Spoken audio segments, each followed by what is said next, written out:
Every legend has a beginning. This is History Uncovered.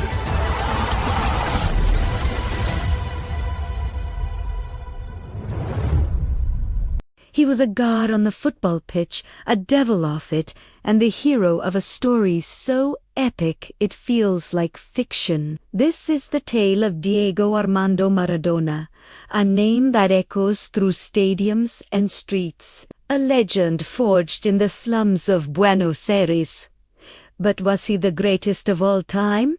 Or a flawed genius whose demons cost him everything? Born in Villa Fiorito, one of the poorest shanty towns in Argentina, Diego's love affair with the ball began before he could properly walk. His father worked grueling shifts at a bone meal factory, and his mother was a homemaker for their large family. For young Diego, football wasn't just a game. It was an escape, a promise of a better life. At just 3 years old, he received his first leather football as a gift. He slept with it, carried it everywhere, and a legend was born. His prodigious talent was impossible to ignore. A friend recommended him to Los Cebalitas, the youth team of Argentinos juniors. The coaches were stunned. This kid was a phenomenon. So small yet so skilled, they initially thought he was a midget and asked for his ID card to prove his age. He was only 8. Diego led the Little Onions to an incredible 136-game unbeaten streak, and the whole of Argentina started to whisper his name. At just 15, he made his professional debut for Argentinos juniors. Days before his 16th birthday, he scored his first professional goal. The world was taking notice.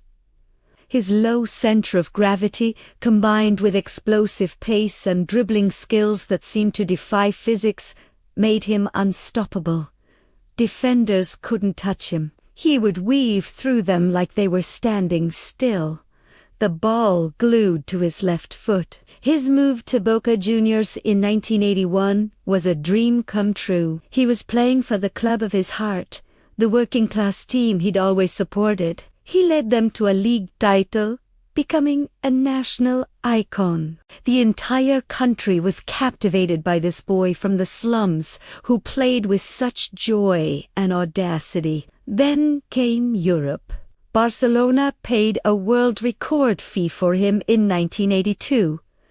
But his time in Spain was turbulent. A brutal ankle-breaking tackle, a bout of hepatitis, and a chaotic on-pitch brawl during the Copa del Rey final marred his spell there. It seemed like the pressure and the physicality of the European game were taking their toll. Doubts began to creep in. Was he just another talented player who couldn't handle the big stage? The answer came when he moved to Napoli in 1984.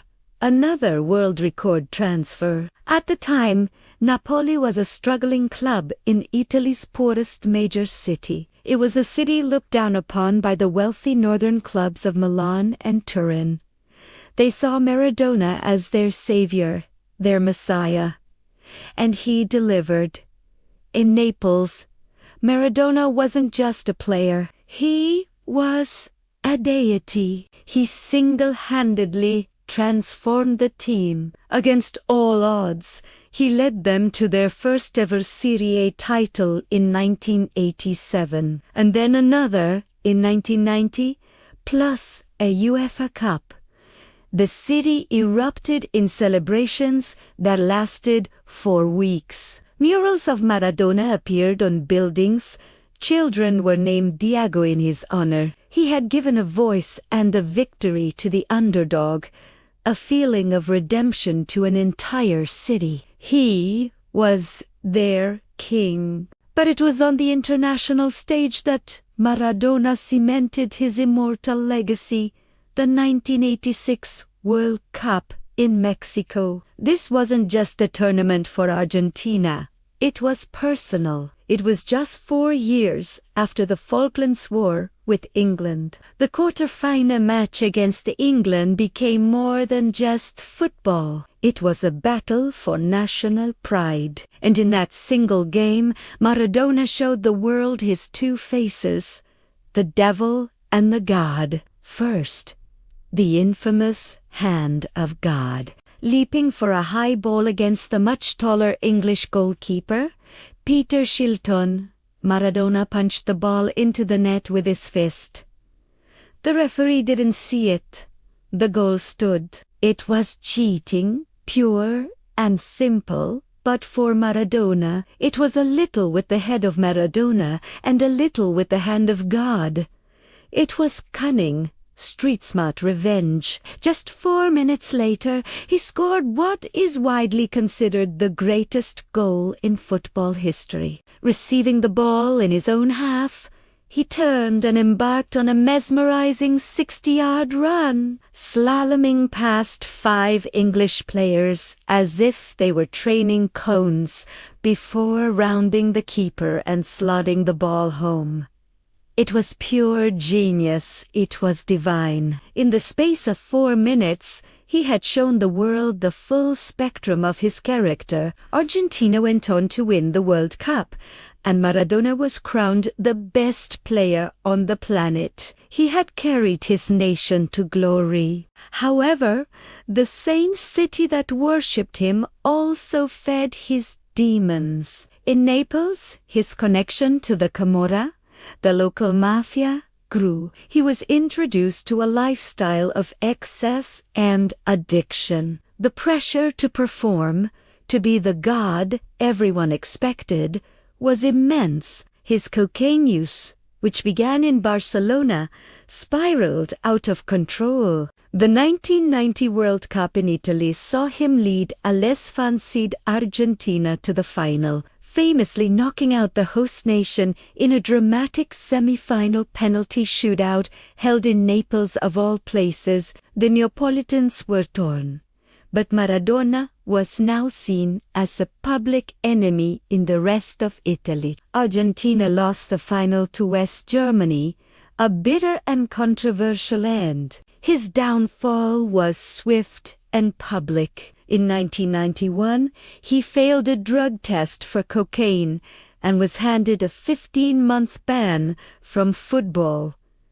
His time in Naples was over. His return to the World Cup in 1994 started brightly with a stunning goal against Greece, accompanied by a wild, crazed celebration into the camera. But just days later, he failed another drug test, this time for ephedrine, and was sent home in disgrace. It was a heartbreaking image, the world's greatest player, defeated not by an opponent, but by himself. The years that followed were a struggle with his health, his weight, and his addictions. He had brief coaching stints, including managing the Argentine national team at the 2010 World Cup, but he could never quite recapture the magic. His life was a constant battle, played out in the full glare of the media. So, how do we remember Diego Maradona?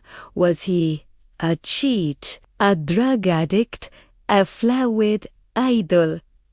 Yes, he was all of those things, but he was also a symbol of hope for the hopeless. A boy from the slums who became a king, a revolutionary who used his feet to write poetry and fight for the underdog. He played with a passion and a fire that no one has ever replicated. He was flawed, yes, but he was human. He made us feel things: joy, anger, awe, and heartbreak. His story is the ultimate paradox, the story of a man who could be both a god and a devil, often in the same afternoon. He wasn't just a footballer. He was a cultural icon, a political statement, a force of nature. And that is why, for millions around the world, Diego Maradona isn't just one of the greatest, he is football's greatest,